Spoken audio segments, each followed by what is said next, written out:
Copyright disclaimer under Section 107 of the Copyright Act 1976. Allowance is made for fair use for purposes such as criticism, comment, news reporting, scholarship, and research. Fair use is a use permitted by copyright statute that might otherwise be infringing. Nonprofit, educational, or personal use tips the balance in favor of fair use. What up, YouTube? It's your boy Louis P. And I'm Tommy Grayson, one half of the new Backseats. And we're here to discuss the Halloween franchise, more specifically, the H20 trilogy. My personal favorite timeline. But we shall get into it. Let's start with you, sir. What do you think about the H20 trilogy? Well, we've kind of gone back and forth in this topic of conversation a little bit. And while I have appreciation for, the first two movies, I inherited the original trilogy on VHS at a really young age. Family member handed us a bunch of old VHS tapes. At the time, I never watched it, but eventually, as I, grew older, I became a teenager and everything, and then I eventually went back and watched it. And I will say that if you've ever seen the episode of Family Guy where they're trapped in the ceiling and there's water coming up and Peter's like, all right, I gotta come clean about the Godfather. It insists upon itself. I did not care for the Godfather. What? Did not care for the Godfather. How can you even say that? It insists upon itself, Lois. What? It insists upon itself. What does that even mean? That's sort of what I feel like about the first two Halloween movies, is that to an extent, when you think about the modern slasher genre, I feel like the original two insist upon themselves. But I do enjoy them for what they are. But with that being said, that's kind of how I feel about them, sort of, as a franchise in the original trilogy sense. See, the Halloween franchise holds a special place in my heart, personally. So I won't lie and act like there's not a bit of nostalgia for me when it comes to how I view it. But I think what the original 78 movie means to cinema, to horror, its influence, I feel like that's what makes it such a classic. And we can look back and say certain things about it, but given what they had to work with at the time, the budget restrictions and just how the movie was put together, I have a great appreciation for. And I really do think that's something that's missing from a lot of modern horror. I feel like it's the classic nature that it has. Its simplicity is what makes it special in a sense, and so unique even within its own franchise. And I feel like the first two Halloween movies together, I feel like they make the perfect full-length adventure of this one-night boogeyman that comes to Haddonfield, stalks Laurie Strode, and for me, it's something I could always rewatch on Halloween year after year. Yeah, absolutely. There's the nostalgia aspect of it. I think that's why a lot of people, feel the way they feel about it. It's something that they continuously rewatch over and over, especially the first two, H1 and H2, John Carpenter classics. They very much do work as sort of like a double feature in a sense. I think that a lot of people maybe like the first one because it's so simplistic, and that kind of is where Michael, sort of the basic characterization comes into play, the shape, the presentless, almighty supernatural being and everything like that, who's everywhere but nowhere at the same time. And it introduced us to, the final girl trope. It introduced us to Dr. Loomis, maybe not the protagonist, so to say, but sort of the peacemaker, so to say, because I feel like further along, at a certain point, how much of it is really, being perpetuated by Loomis, as opposed to, all right, at a certain point, did he really fail Michael and everything like that? Or is he doing this because it's he's so compelled to figure out what drives Michael rather than put a stop to him? And I feel like that's really what a lot of people cling to in the original franchise, is the basic simplicity of the story and the characters. Yeah, and for me personally, I feel like the storyline that Laurie Strode goes through in this particular timeline, the H20 timeline, I feel like is the perfect setup for what her post-PTSD type character is in H20, more so than in recent years. And I feel like when you see her go through what she goes through in Halloween 1 and Halloween 2, and all the stuff she sees Michael survive and all of that, her motivation or what her character does in H20 when she chooses to move away, change her name, and try to escape the boogeyman. I feel like that makes a lot more sense than what they ended up doing with her in the recent trilogy. But I feel like that's something that a character that goes through what she goes through, that's what you would do. You know what I'm saying? Like, you would want to get away, further away from the town where this happened. You'd want to forget it, but at the same time, you would still have these memories, and you would still have these constant night terrors, or this PTSD about one day he'll come back for me. And the fact that the H20 timeline introduces the brother the brother-sister aspect, which some people don't like. Me personally, I don't mind it. I actually prefer it. I prefer it too, because I feel like, you know, the further along you get in the franchise, it becomes almost like impossible to forget that John Carpenter himself was the one who, you know, agreed to add that in. As with other movies and series, sometimes the villain is just captivating and interesting to watch. Like, as with almost any slasher, you know, every villain has their reasons for doing it, and in their minds, they probably are the hero of their own story, or they think they're doing they're doing what they're doing for good reasons. But I mean, Michael Myers essentially is just pure evil. He's I know Carpenter, his original intention was just motiveless evil. If I'm not mistaken, Carpenter did not like the brother-sister thing, that he just did that because he was forced to come back for the sequel. But personally, I like it, and I feel like it adds more to than just having him just randomly attack some chick that dropped keys off at his doorstep, and then he just follows her for no reason. I feel like, and the further you get into the Halloween trilogy, or any trilogy for that matter, you keep doing movies, you kind of have to add layers to it to keep it fresh. And that's what I mean when I say, like, you know, yes, he's a villain, but the way that we're meant to cheer for him is very anti-hero. Like, you know, it's very anti-hero-like, because that post-Vietnam era of the 1970s,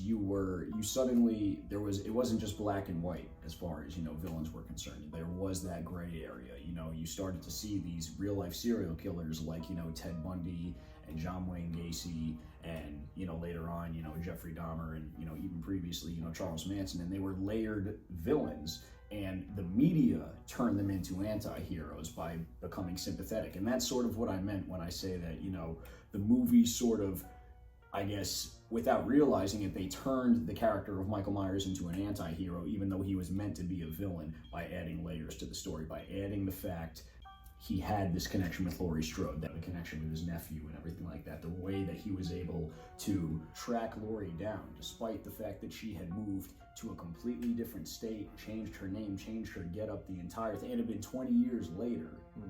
That, you know, yes, that's very villain-esque, but the way that the franchise found itself really became, in my opinion, the fact that Michael Myers was sort of, you know, you were rooting for him to kill Laurie. I feel like H20, you finally get a Laurie that, in my opinion, is kind of worth really cheering on. In the first two movies, despite Laurie Strode's iconic status as a final girl, we don't really get that badass Laurie Strode until H20. Right. And H20, I feel like, is the first time where, when you watch it thoroughly through, you can really look at this leading woman and kind of cheer her getting past her fear of Michael. The moment that she has where Michael finally tracks her down at the school, and she sees him coming, they meet face to face in the window. Despite the mask issues with H20, oh man, you know, the CGI mask. Yes, despite the bad masks, and in my opinion, the very, very, very underwhelming performance of Michael Myers in H20. Not really a fan of the stuntman that they had play him in H20 personally. Oh, the vertical, the duck feet, the weird way Michael sits up. It's not my favorite eyes. Michael. The open eyes and the mask, I don't dig it, but it's still an iconic moment when they meet face to face in the window. And when Laurie Strode finally has her moment where she looks at her son in the car and says, "Drive away," takes the rock, breaks the machine, grabs the axe, and just screams Michael, and then you cue the music.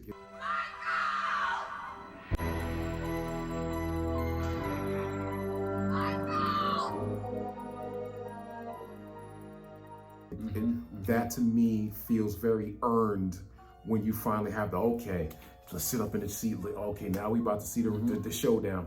And Despite the movie being super short. it is, and that's not always a bad thing. It's Sometimes sweet to the point. But it also was a product of its time. You know, it was following. So earlier, and I sort of lost track of this. What I was trying to say, the original '78 was a slasher movie.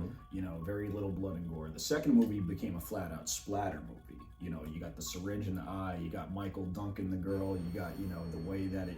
You got the way that the second one was focused on Michael a lot more than everyone else. You're supposed to boo him, but the movie is marketing it like it's his story, so to say, you know, even though it's a survival tale for Laurie, even though she's bedridden and everything, so they really couldn't get the genre right. Friday the 13th and Nightmare on Elm Street would be inspired by Halloween. Halloween 2 would be inspired by those, and the cycle repeats itself, repeats itself, repeats itself. Repeats itself, repeats itself, repeats itself, repeats itself, repeats itself, repeats itself. Shout out to Shia LaBeouf, by the way. Eventually, you get to H2O, and it's like they're borrowing from the screen 40 minutes of the film without a single kill, I think, where it's just like exposition, if I'm not mistaken. Well, you also have the music cue in H2O that is literally from Scream. Yeah. And even going back to H2, H2 was influenced to, or in a sense, kind of forced to add more gore because of the emergence of Friday and the higher kill count. So that's something that they, you know, you could say sample or influence, which I do feel in a sense is smart, trying to move with the times in a way, but you still want to keep to what makes you special. You know what I'm saying? You don't want to lose what it is that you do and lose your own identity. And so I don't really think that it's necessarily a bad thing borrowing from things that are working, but you don't want to delve too much into the territory where you just come off as like you're just biting, or you're just trying to be what this is. Yeah. And I feel like whether H2O delves into that or not, there's moments where you can definitely feel like, especially when Michael is chasing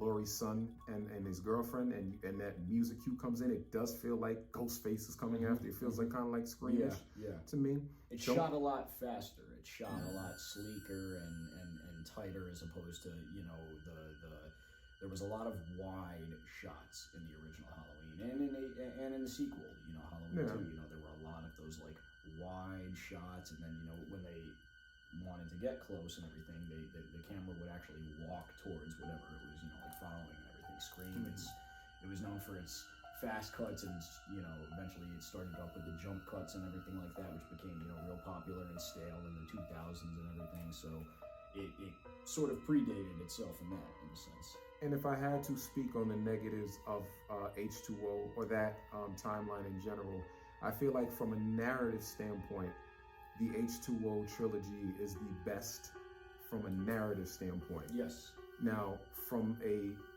film production standpoint, I don't think it's the best. I don't think it's the strongest at all. And I think that's where it falls a little bit for me. I feel like the production on H2O is very TV movie-like.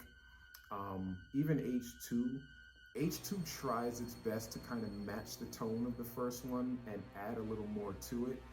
And I don't mind it as much, but I do feel like from tonally and the performance of Myers, even in Halloween 2, I don't love the performance of Myers in Halloween 2. It's very Frankenstein-ish, very slow. Not really a big fan of that. It's better than H2O. But I feel like those are its weaknesses. And if you guys notice, I keep saying H2O trilogy. Unfortunately, that timeline wasn't a trilogy. They added a fourth movie to this. And that fourth movie is something that we have to kind of delve into, which is Halloween Resurrection. Trick or treat, motherfucker! Unfortunately speaking, this movie exists. And it does count in this timeline, so yeah, let's talk about Halloween Resurrection. Now, I do want to say, I'm a fan of Busta Rhymes. I'm a fan of Busta too, as a rapper. I love Busta. I think Busta's a great rapper. He's a phenomenal performer. He's a great rapper. He kills his thing on stages. But we're talking about a movie, and I'm saying I like the character of Freddy. Yeah. I think it was a product of its time. But I will say it's a product of its time. It is. And it's ahead of its time. But I will say this.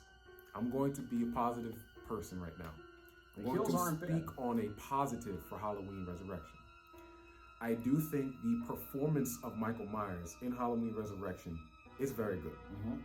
I think eyebrows aside. And makeup. Yeah. Aside from that, I think the performance of Myers is pretty good. I think the concept of taking Michael Myers, a lot of people like to point to certain movies in this franchise and say, well, this did something different.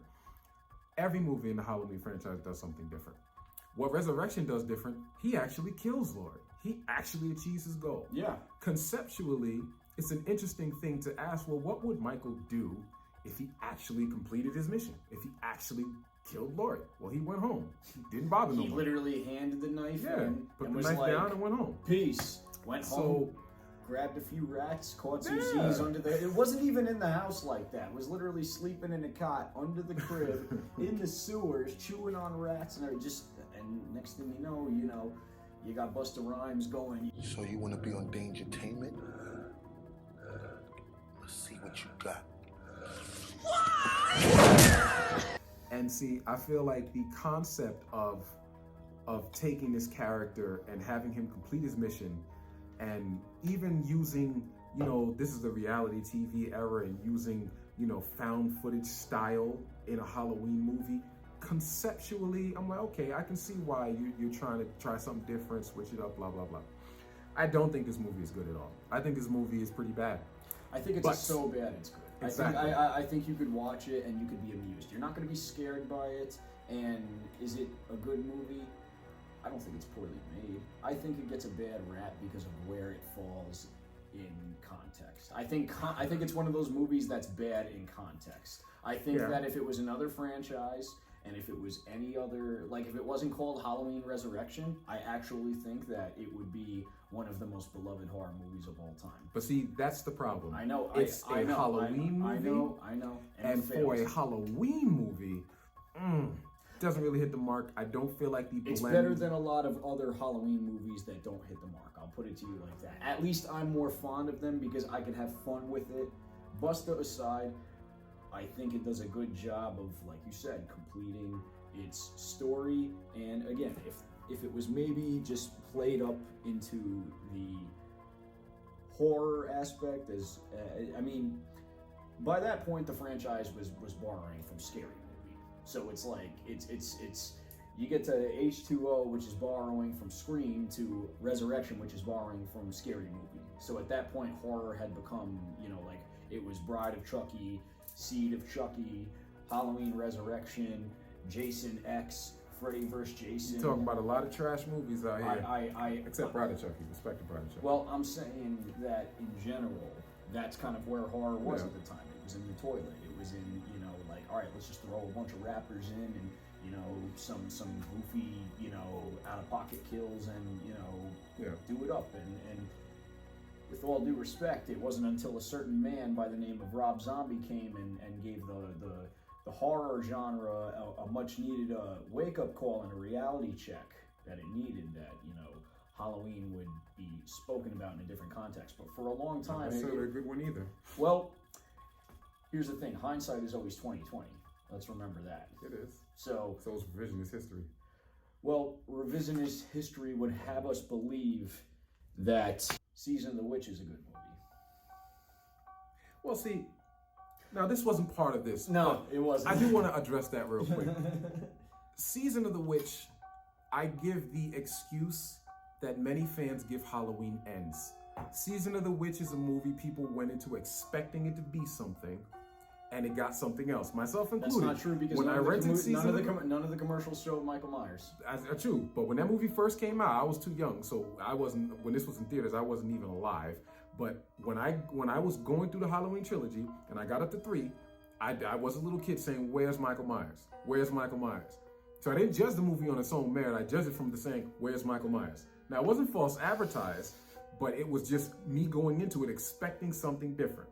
Whereas pre-internet. So I don't look at Halloween Season of the Witch and say whether it's a bad movie on its own merit. On its own merit, it's your preference. I don't mind it on it as its own thing.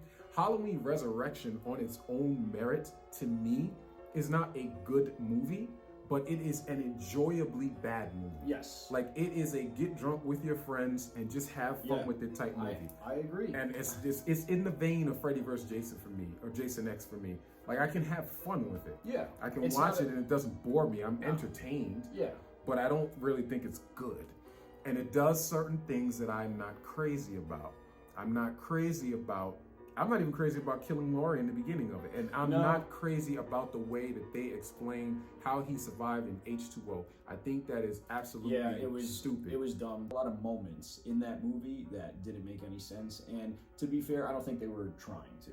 But overall, with that being said, and we've said this before, you know, what are your overall thoughts on, you know, I guess the original timeline and, you know, when looking at it with, I guess comparing it to the other franchises, rather, you know, where does it stand, you know, as far as, you know, where would you rank it, you know, better, worse, equal to, you know, the other timelines?